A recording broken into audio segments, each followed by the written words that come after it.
Halo teman-teman, kembali lagi di channel Bonsai Plus 62. Kali ini saya akan membagikan cara kami membuat media tanam dari arang kayu. Untuk yang baru bergabung, jangan lupa like, komen, share, dan subscribe. Untuk bahannya adalah arang secukupnya dan pasir kayu atau semen secukupnya. Nah, kita haluskan dulu arang kayunya.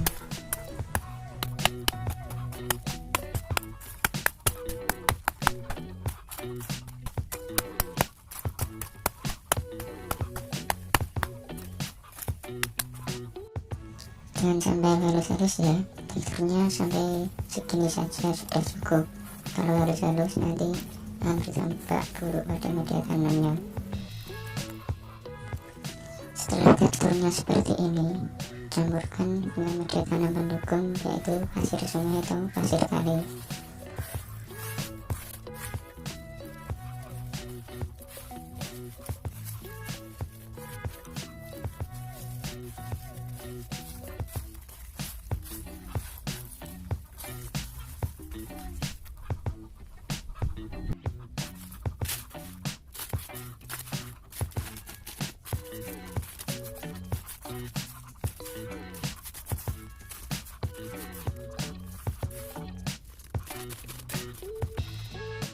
Untuk langkah terakhir, bisa tambahkan di atasnya nanti pasir kali atau pasir sungai.